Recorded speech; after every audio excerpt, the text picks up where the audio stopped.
Okay, so to save me from going off on a bit of a side rant in one of the two Capoeira videos I'm intending to make, having been to Capoeira lessons since last May, um, I'm going to talk about something that Jesse Enkamp said about Capoeira in a recent video. Now, it was a video where he said, I fought 14 martial arts and won. Now, obviously, this is not a serious video. I get that. I'm not, like, trying to be all down on your humour, but the thing is that it is possible to do humour and be funny without making ill-informed remarks about a martial art that kind of perpetuates misunderstandings about it and about martial arts in general, to be quite honest. So one of them was Capoeira, and Sensei Seth, having been to 2 Capoeira lessons, was doing some Capoeira. I can recognise that he was he'd done some kicks that he'd learned from that were actually Capoeira, but there was this kind of joke where Jesse got into the ground and then he said, don't you do ground fighting? He said, well, I didn't get to that bit. And Jesse Enkamp said, well, they should. And so he said, oh, well, maybe it was the next lesson. I only went to 2 lessons. Now, I've been to a few more than 2 lessons of Capoeira, and I can tell you that there's actually no particular reason why Capoeira should include ground fighting, or any martial art for that matter, and 2, Capoeira has actually been specifically designed to avoid going to the ground, and there's going to be reasons for that. Okay, so first of all, there is no reason why every martial art or any given martial art should include a particular kind of defence, defending in a particular situation that you think that they should, right? There's no reason for all martial arts to include all of the things that can be required for self-defence, okay? If they did that, they'd lose their distinctiveness. Different martial arts develop for different circumstances, okay? There are many martial arts that have developed over hundreds, thousands of years even, that have developed in different circumstances, and they develop for those circumstances. They develop in response to circumstances, and a lot of them aren't relevant today. Okay, doesn't mean they're not worth practicing, but it also doesn't mean that you should, force in something or other from another style, or from that you think should be there because you think it's a thing that every martial art should include.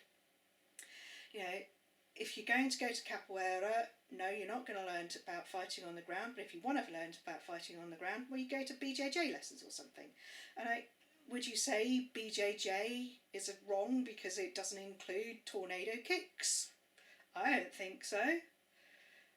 There's no particular reason why any martial art should include everything. And then there's another thing, right, which I think is implicit in this, and that's like, there's this assumption quite often that, where we are now is the pinnacle. So I can remember after the Berlin Wall came down in the 80s, there was some guy, a bit of a neolib, who was saying, oh, this is the end of history, we've reached the pinnacle of society across the world, there's nothing more to worry about, we've got everything we need, we've sorted everything out, and that was obviously rubbish, okay? And it's been said in science, I think, before, like, there was a time when I think some scientists were saying, oh, we've reached the end of all scientific knowledge now, we pretty much know everything there is to know, there's just a few more things, and of course that was rubbish too, and I don't think you'll find many scientists these days who would say we know anything like everything there is to know about science. So,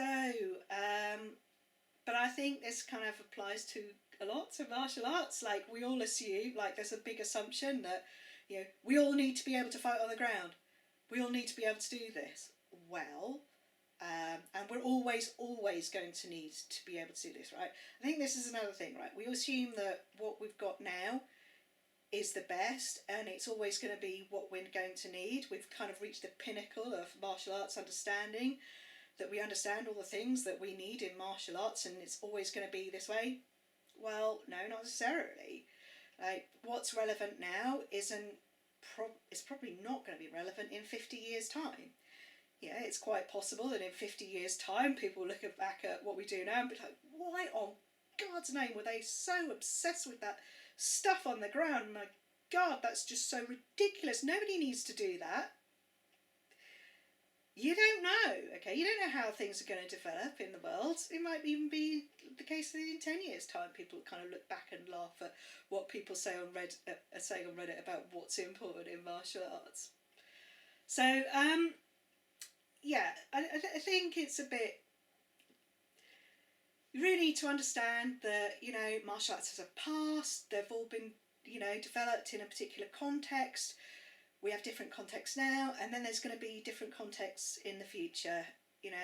Things are always going to change. And martial arts, if they want to remain relevant, they have to change with it. Okay. And I do kind of feel like, I learn Choi Li Foot, obviously. I like to learn the old forms. I'm very comfortable learning the old forms, and I want to preserve them as they are, not change them, because I think it's important to understand where we've come from. I think it's important to understand the context in which they were created, but also I like creating new forms because we have different contexts now. But I wouldn't expect that what I have created now in the last couple of years, it's more than a couple of years, anything that I create now would still be important or relevant in 50 years' time. I fully expect that other people will be trying different things in 50 years' time in Choi Li Foot. So, what is it about Capoeira that means they don't go to the ground? Well, I don't think many people really get how rooted in fighting slavery and colonial oppression Capoeira is. Okay, and I think a lot of martial arts do kind of divorce themselves from their political origins quite often. Maybe that's why a lot of people who don't do Capoeira don't really get it. But before I went to the group I'm with now, on their website, I looked at their website, and on their website it says we're about revolution, we're about trying to make a revolution happen. Because the origins of Capoeira are in revolution, they're in fighting colonial oppression, they're in fighting slavers, fighting slave masters. It was created by slaves to fight slave masters.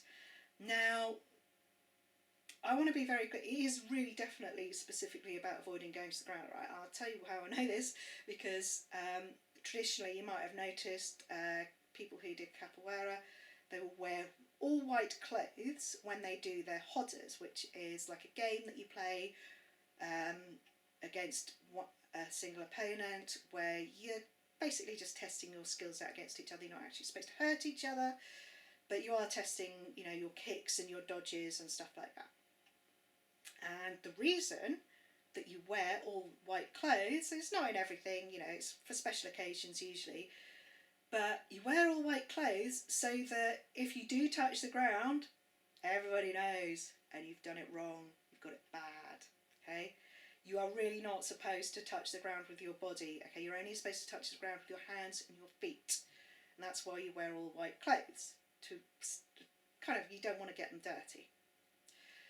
So why would that be the case? Now, I'm not, I don't know enough about Capoeira to be sure about this, but I'm going to take a guess, and I'm sure there are, maybe there'll be people who actually have done Capoeira enough, or know enough about Capoeira to know this, but it's probably got something to do with the fact that, slaves would often have been forced to the ground by their masters and by the people who worked for their masters, you know, they would have been forced to the ground, beaten and humiliated in other ways.